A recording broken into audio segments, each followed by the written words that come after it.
Raphaël Personnaz, vous êtes comédien et vous avez pour chaque représentation, pour chaque spectacle, la mission d'incarner quelqu'un de nouveau, quelqu'un d'entièrement autre, un mari furieux, un aventurier, un flic, un Parisien, un Marseillais, un fonctionnaire, un mec de l'époque en costume ou un homme lambda à qui il arrive quelque chose d'extraordinaire ou de simplement comique. C'est du cinéma, du théâtre, de l'incarnation. On vous donne parfois une statuette pour vous récompenser, souvent rien, et la plupart du temps, vous vous retrouvez devant un micro comme celui-là pour en parler. Victime indirecte, traumatisée qui essaye de représenter sa souffrance, de la mettre à l'extérieur de lui, voilà le rôle qui est le vôtre aujourd'hui dans l'adaptation de Vous n'aurez pas ma haine d'Antoine Léris.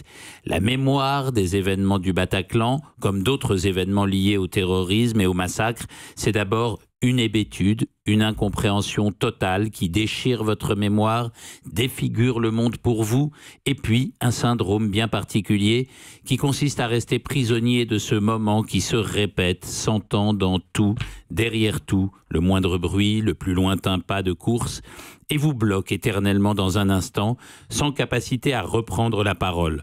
Vous devenez l'otage de ce monde devenu une agression potentielle, et toutes les manifestations de commisération, de solidarité, vous sont aussi inutiles et vaines que les fameuses antisèches préparées pour Donald Trump, qui, face aux victimes de la tuerie du collège de Parkland, tenait dans ses mains des fiches où l'on lisait en majuscule la phrase si dérisoire « I hear you », je vous entends.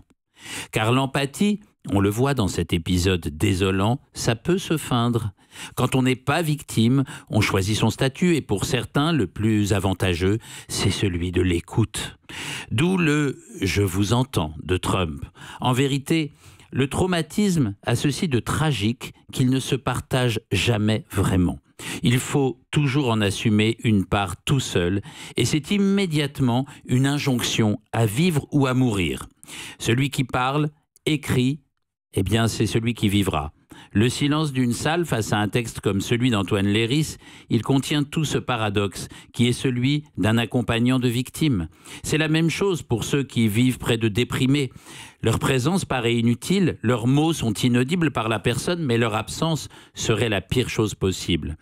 Être là, ça peut paraître rien, c'est moins gratifiant que de se sentir qu'on trouve les mots justes et qu'on aide, mais c'est bien plus noble qu'on ne le croit.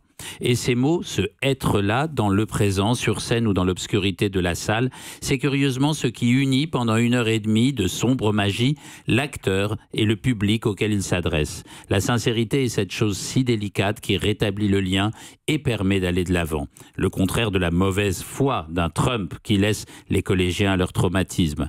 À l'extérieur du théâtre, ce plateau en perpétuel flottement, il y a déjà tellement de mensonges. Votre mission, j'y reviens, est de créer ce cocon de vérité qui fait repartir l'histoire. Europe 1.